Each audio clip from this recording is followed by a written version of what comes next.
You ever have one of those days where you just want to stand outside and yell, "Whose idea was this?" Yeah, that was me this summer. Everything in our building turned upside down. Picture it. I'm the long-term tenant in a little apartment building, just trying to keep the peace, when suddenly the house across the street gets sold, and with it, my last shred of patience. See, it used to be this sweet old lady's place, quiet as a library. But then Brad and Melissa moved in. You know the type, right? Fresh paint, big plans, and not a lick of respect for anyone who came before them. Within a week, they're parking in our private lot, bold as brass, right under the big signs that say tenants only. At first, we just remind them, try to keep it neighborly, but the more we asked, the bolder they got. If a spot was empty for a minute, their car was in it. And let me tell you, Brad wasn't shy about it either. "Who cares about your stupid rules?" he'd say, like he owned the whole street. The cops gave him tickets, but he just laughed, "I can afford 1,000 of these." But then it stopped being funny. Melissa left her car blocking the only entrance the ambulance could use to help our elderly neighbor who needed dialysis. The woman gets dropped off 3 times a week. Sometimes she can barely walk, but Melissa, not her problem. Even the police couldn't get her to move. So there I am, standing in the yard with my fellow tenants, one of them threatening to slash tires, the other just about ready to start a brawl. And all I can think is, man, I didn't sign up for this. Our landlord, Victor, he's a quiet guy who lives abroad most of the year. But when he finally arrives, I hand him this whole stack of photos, dates, police reports, you name it. Victor barely blinks, just says, "Leave the space open this weekend. Trust me." There's a look in his eye that says he's got a plan, and suddenly I'm more curious than worried. So Sunday evening, a tow truck shows up and drops off this old rusty Volkswagen Beetle right in front of Brad and Melissa's cars, blocking them in tight. By Monday morning, there's yelling in the hallway, fists pounding the buzzer. Brad's losing his mind, demanding Victor move that junk heap immediately. Victor just shrugs, cool as ice, and says, "My car's legally parked. What's the problem?" Now you'd think Brad would cool off, but instead he slams his car into the Beetle, crunching metal, shattered plastic, the whole mess.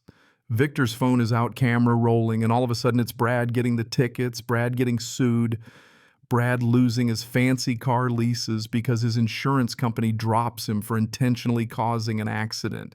The next time I asked Victor how much it cost, he just grinned and said, "Let's just say Brad learned what expensive parking really means. I mean, tell me you don't love a good bit of poetic justice." But if you think that's the craziest thing I've seen in my neighborhood, oh, buddy, let me back up a sec. Try living in a place with a homeowners association. You know, the ones folks who get their kicks sending out violation letters if your mailbox isn't regulation beige, or your grass gets a millimeter too long. I'm a night shift nurse saving lives while half the neighborhood's snoring away. But apparently me coming home at 8 a.m. is cause for full-blown panic. It started with notes, passive-aggressive, handwritten, stuck in my mailbox. "Your hours are disturbing the peace." Then actual violation notices. First for loitering during non-residential hours, then for using my porch light before sunrise, for excessive vehicle operation, you name it. Every time some ridiculous fee, $25, $50 more.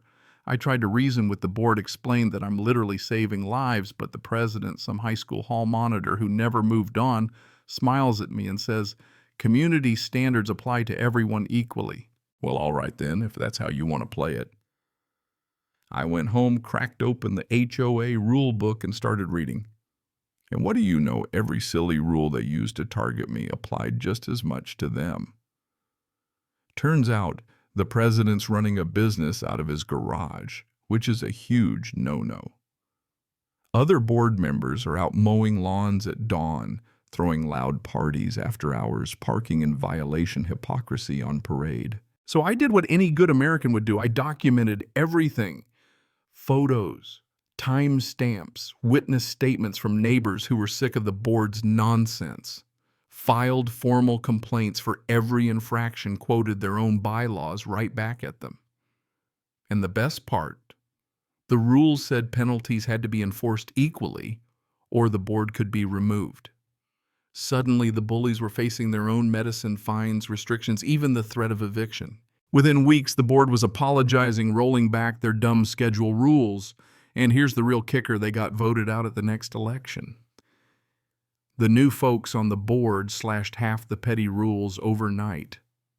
And me, I still work nights, I still come home at sunrise, and nobody calls me at 4:39 a.m. to tell me I'm breaking community standards by, existing. The old president, he moved out. Couldn't handle living by the same rules he forced on everyone else. Funny how that works, huh? And, it's not just housing where people try to push you around. I remember being 19 working at a Tim Hortons thinking I could handle any customer with a smile until Karen showed up. She had a monster order, drinks, donuts, sandwiches, and the patience of a hornet. Kept changing her order, snapping at me like I'd burned her house down. When I tried to make it faster for her, she accused me of trying to cheat her on taxes. I kid you not. So maybe I got a little creative. I told her about our new ergonomic bag promotion, left-handed or right-handed, ma'am. She looked at me like I'd invented fire. I apologized, said we were out of right-handed bags, so she took her order in a left-handed one and stomped out, fuming, telling her friend about the problem all the way out the door. Sometimes a little petty revenge is the only way to keep your sanity. But you want a twist? Life doesn't always dish out justice as neatly as we hope. Sometimes you grow up thinking you're the problem just because the folks around you never see your worth. Maybe you're the one who always had to do things alone, fight for every scrap of encouragement, go to your own graduation with nobody cheering in the crowd. You work, you push through, and still it's not enough for some people. But here's the thing I've learned, that sometimes the only one who can recognize your value is you. And that's got to be enough. So let me leave you with this. Next time somebody demands you play by their rules, read the fine print. Sometimes the best revenge is following their rules to the letter and watching the whole thing come crashing down on their heads. Or better yet, show up, do your job, live your life loud enough that they can't ignore you. And if anyone ever tries to hand you a left-handed bag, just laugh and keep walking. Tell me, have you ever had to fight back against someone who thought the rules didn't apply to them? Drop your story in the comments. Where's the line between justice and revenge anyway? And if you've ever gotten the last laugh, you know what I mean? There's nothing sweeter. Like, subscribe, and share your thoughts, because honestly, the world could use a few more stories where the underdog comes out on top.